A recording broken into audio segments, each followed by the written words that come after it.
आज आहे 30 सप्टेंबर 2025. आजपासूनचा महाराष्ट्राच्या शेतकऱ्याला अंदाज देणार आहे. सर्वप्रथम महाराष्ट्रातल्या शेतकऱ्यासाठी आनंदाची बातमी की राज्यातला पाऊस म्हणजे 8 ऑक्टोबरपासून राज्यात चांगलं सूर्यदर्शन होणार आहे आणि 8 तारखेच्या नंतर पाऊस काही येणार नाही म्हणून हे अंदाज लक्षात येतात.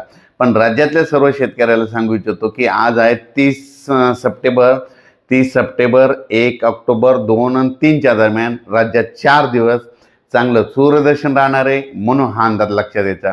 फक्त एक तारखेला फक्त नागपूरकडं, चंद्रपूरकडं, तिकडल्या नागपूर, चंद्रपूर, वर्धा तिकडं मात्र थोडा 1 तारखेला थोडा पाऊस येणार आहे पूर्व विदर्भात म्हणून हे विदर्भातल्या शेतकऱ्यांनी अंदाज लक्षात यायचा. फक्त नागपूर, वर्धा, भंडारा, गोंदिया, चंद्रपूरकडं.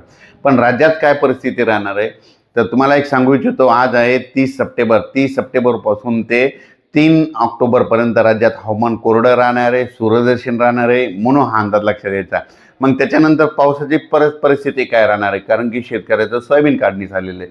तर जे सोयाबीन काढणी झालेले शेतकऱ्यांना सांगू इच्छितो की राज्यामध्ये परत काय होणार आहे, 4 ऑक्टोबर, 5 आणि 6 आणि 7च्या दरम्यान त्या 4 दिवसामध्ये परत एकदा राज्यात पावसाचं वातावरण तयार होणार आहे म्हणून हा अंदाज लक्षात. तर तुम्हाला एक सांगू इच्छितो तो पाऊस काय होणार आहे. 3 तारखेला यवतमाळ जिल्हा, नांदेड जिल्हा, इकडं बिलोली, इकडं चंद्रपूरकडं 3 तारखेला थोडं आगमन करणार आहे म्हणून हा अंदाज लक्षात. त्याच्यानंतर 4 तारखेपासून त्याचा प्रवास पुढे वाढत जाणार आहे. 4 तारखेपासून तो नांदेड जिल्हा, लातूर जिल्हा, सोलापूर जिल्हा करत मराठवाड्याकडे येणार आहे म्हणून हा अंदाज लक्षात यायचा. त्याच्यानंतर 4 ते 7 तारखेपर्यंत राज्यात विदर्भ, पूर्व विदर्भ, पश्चिम विदर्भ, दक्षिण महाराष्ट्र, उत्तर महाराष्ट्र आणि कोकणपट्टी, खानदेश सगळीकडे हा पाऊस तुम्हाला एक सांगू इच्छितो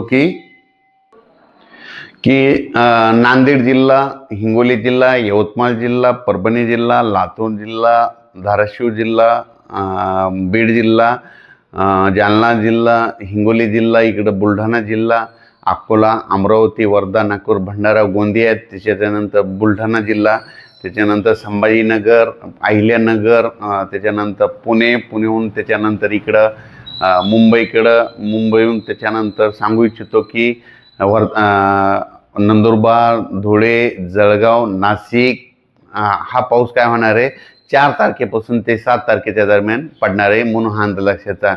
काही भागात थोडा जास्त राहील, काही भागात कमी राहणार आहे, पण खूप काही एवढा मोठा नसणार आहे म्हणून हा अंदाज लक्षात येतात. पण तरी पण 4 ते 7च्या दरम्यान जे पाऊस पडणार आहे काही जिल्ह्यात मात्र जोराचा पडणार आहे म्हणून हा अंदाज शेतकऱ्यांनी लक्षात येतात. त्याच्यानंतर 8 ऑक्टोबरला मात्र चांगलं सूर्यदर्शन होणार आहे म्हणून हे लक्षात येतं.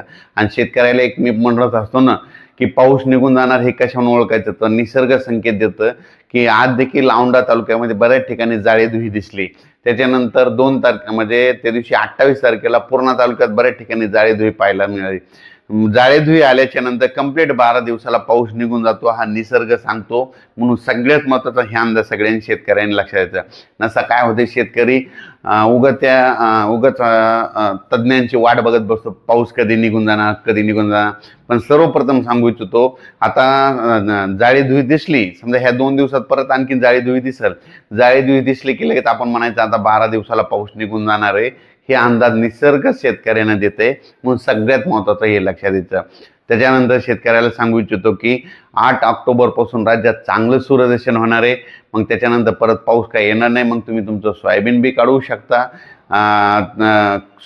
शकता, एखाद्याचं उडीद राहिलं असतं तर ते देखील काढू शकता म्हणून हे अंदाज सर्व शेतकऱ्यांना लक्षात येतं.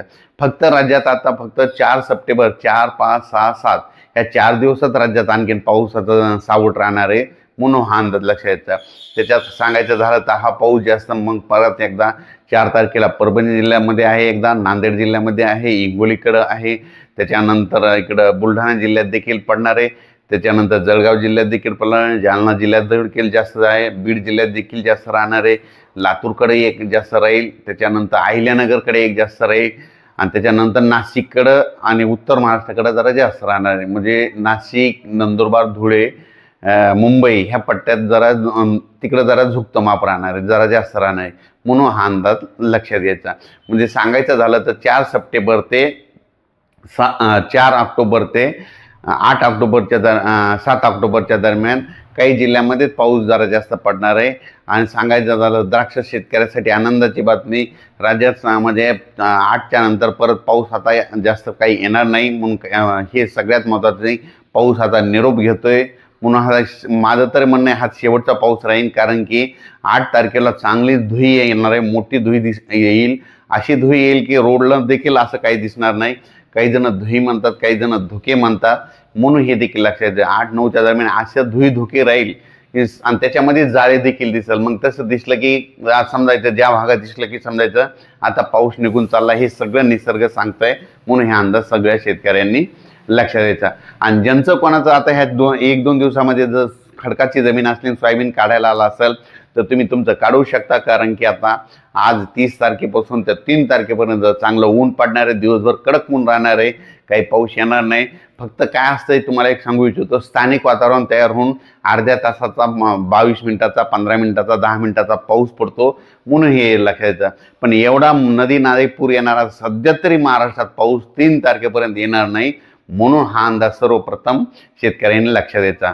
सर्व शेतकऱ्यांना सांगू इच्छितो, जनतेला सांगू इच्छितो की सध्या तरी म्हणजे आता 3 तारखेपर्यंत असा एवढा मुसळधार, कुठं अतिमुसळधार असा पाऊस काही पडणार नाही, म्हणून हा अंदाज सर्व राज्यातील आपल्या शेतकऱ्यांनी लक्षात घ्यावा. त्याच्यानंतर फक्त 4 ऑक्टोबर ते 7 ऑक्टोबरच्या दरम्यानच काही जिल्ह्यात पाऊस पडणार आहे. आणि ते काही ठिकाणी जोरात पडेल, कुठं जास्त पडेल, कुठं कमी पडेल, म्हणून हे देखील लक्षात द्यायचं. अचानक वातावरणात बदल झाला तर लगेच एक मेसेज दिला जाईल. धन्यवाद.